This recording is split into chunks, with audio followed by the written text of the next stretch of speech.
चाहिए और क्या नहीं। शास्त्रों में इसका महत्व इसलिए वीडियो को अंत तक जरूर देखें क्योंकि यह वीडियो आपके लिए बहुत ज्ञानवर्धक और लाभकारी होने वाला है। फाल्गुन मास के कृष्ण पक्ष की विजय एकादशी अत्यंत फलदायी मानी जाती है। इसे करने से जीवन में हर तरह की बाधाओं पर विजय प्राप्त होती है। यह वही एकादशी है जिसके प्रभाव से भगवान श्री राम ने रावण पर विजय प्राप्त की थी। क्या आप जानते हैं कि भगवान राम ने यह व्रत कैसे किया था? किस महर्षि ने इस व्रत का महत्व बताया था? इस व्रत में घड़े का विशेष प्रयोग क्यों किया जाता है और यह इतना महत्वपूर्ण क्यों है? इन सभी रहस्यों को हम इस वीडियो में विस्तार से समझेंगे। व्रत दशमी तिथि से प्रारंभ किया जाता है। पारण कब और कैसे करना चाहिए, इसका भी विशेष महत्व है। इस व्रत को करने से जीवन की सभी बाधाएं दूर होती हैं और विजय श्री प्राप्त होती है। हमारे चैनल ज्ञानवर्धक टेल्स पर हर एकादशी से जुड़ी शास्त्रीय जानकारी और रहस्यों को उजागर किया जाता है ताकि आप आध्यात्मिक और जीवन से जुड़े लाभ प्राप्त कर सकें। यह व्रत न सिर्फ धार्मिक बल्कि आध्यात्मिक दृष्टि से भी बहुत महत्वपूर्ण है। यह कोई मनगढ़ंत कथा नहीं बल्कि शास्त्रों में वर्णित एक सत्य घटना है। इस व्रत के प्रभाव से भगवान राम को विजय प्राप्त हुई और यही शक्ति इसे करने वाले प्रत्येक व्यक्ति को मिलती है। इसलिए इस वीडियो को अंत तक जरूर देखें और संपूर्ण जानकारी प्राप्त करें। बीच में छोड़ देने से आप महत्वपूर्ण तथ्य मिस कर सकते हैं। वीडियो शुरू करने से पहले सभी भक्त ओम नमः भगवते वासुदेवाय या जय श्री हरि कमेंट में अवश्य लिखें। यह मंत्र आपके जीवन में सकारात्मक ऊर्जा लाएगा और आपके प्रयासों को सफल बनाएगा। अब हम वीडियो की जानकारी आरंभ करते हैं। देखिए, विजय केवल शत्रुओं पर ही नहीं बल्कि जीवन के संकटों पर भी प्राप्त करनी होती है। आपके दैनिक जीवन में जो भी परेशानियां हैं, जो भी बाधाएं आ रही हैं, उन पर विजय प्राप्त करना आवश्यक है। यदि आपके जीवन में आर्थिक संकट है तो उस पर विजय पानी होगी। यदि समय प्रतिकूल चल रहा है तो उसे अनुकूल बनाना होगा। जीवन की किसी भी परेशानी से उबरने के लिए यह एकादशी अत्यंत प्रभावशाली मानी जाती है। विजय एकादशी का व्रत करने से व्यक्ति को हर प्रकार की सफलता प्राप्त होती है। अब सवाल यह उठता है कि यह एकादशी कैसे प्रकाश में आई और इसका महत्व क्या है। इसके पीछे एक अद्भुत कथा है जिसे स्वयं महर्षि नारद ने बताया था। उन्होंने कहा था कि इस एकादशी के बारे में उन्होंने कभी किसी को नहीं बताया था जब तक कि उन्होंने स्वयं इसके महत्व को अनुभव नहीं किया। यह व्रत समस्त मनुष्यों को विजय दिलाने वाला है। त्रेता युग में जब मर्यादा पुरुषोत्तम भगवान श्री राम को 14 वर्षों का वनवास मिला, तब वे माता सीता और लक्ष्मण जी के साथ पंचवटी में निवास कर रहे थे। वहीं पर दुष्ट रावण ने माता सीता का हरण कर लिया। इस घटना से भगवान श्री राम और लक्ष्मण जी अत्यंत व्याकुल हो गए और माता सीता की खोज में इधर उधर भटकने लगे। अंततः वे समुद्र किनारे पहुंचे। हनुमान जी लंका जाकर माता सीता का पता लगा चुके थे, लेकिन अब समस्या यह थी कि विशाल समुद्र को पार कैसे किया जाए और लंकापति रावण को पराजित कैसे किया जाए। यद्यपि श्री राम भगवान विष्णु के अवतार थे, फिर भी वे मानव रूप में लीला कर रहे थे, इसलिए वे अपनी दिव्य शक्तियों का प्रयोग नहीं कर सकते थे। इसी चिंता में डूबे हुए थे कि लक्ष्मण जी ने उन्हें सुझाव दिया। लक्ष्मण जी ने कहा, हे प्रभु, आप तो स्वयं आदि पुरुष हैं और सब कुछ जानते हैं। यहां से कुछ दूरी पर कुमारी द्वीप में बकदालभ्य नाम के एक मुनि निवास करते हैं।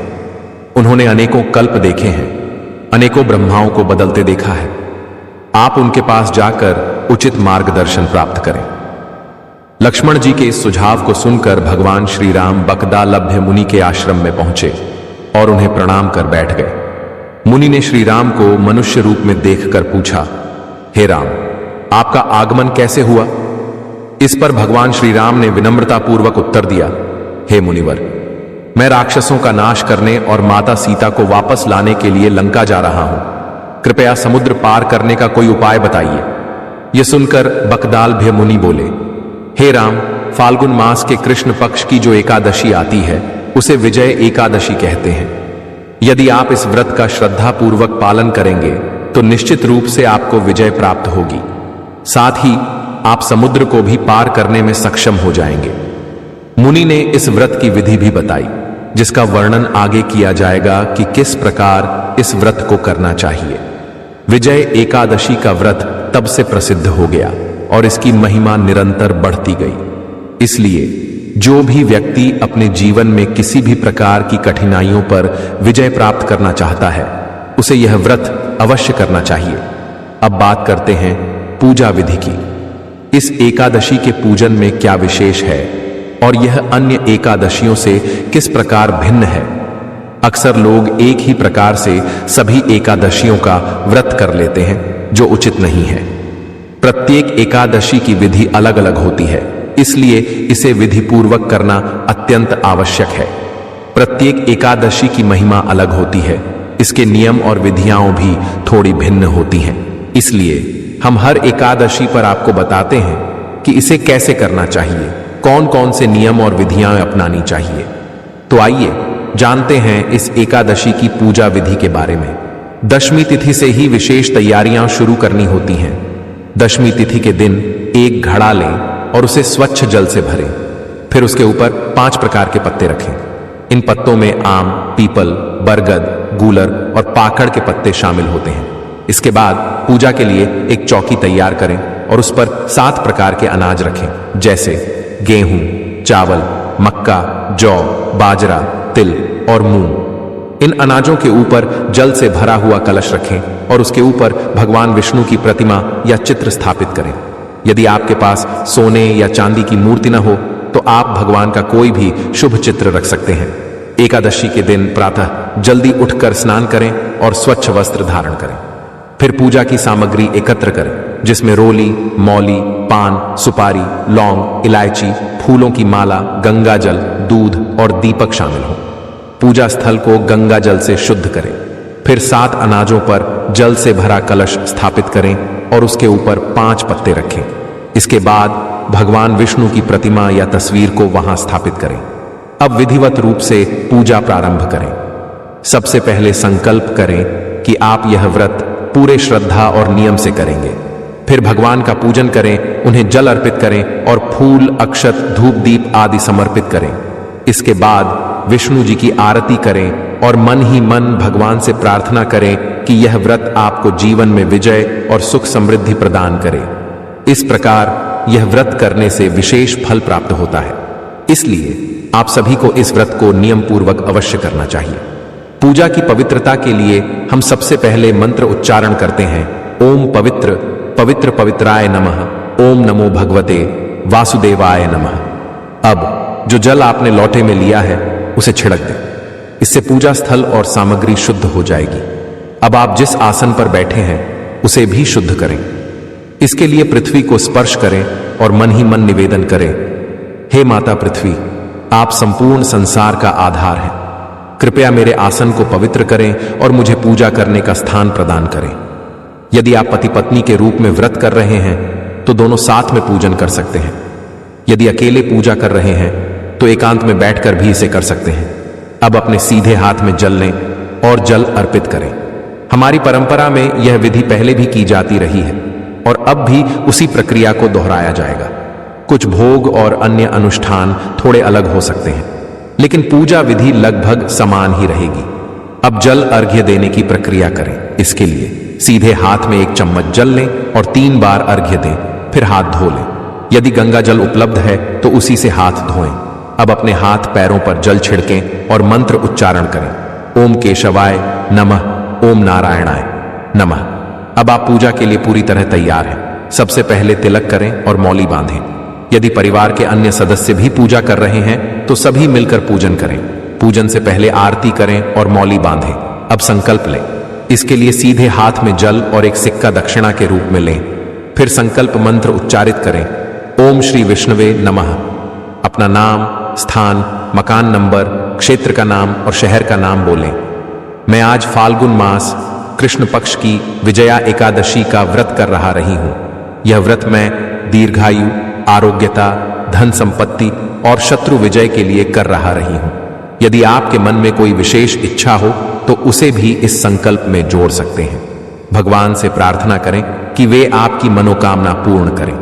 संकल्प लेने के बाद सबसे पहले भगवान गणेश का स्मरण करें, इसके बाद कलश पूजन करें और फिर भगवान श्री हरि का पूजन करें। कलश पूजन के लिए सबसे पहले कलश पर जल छिड़कें और उस पर तिलक करें।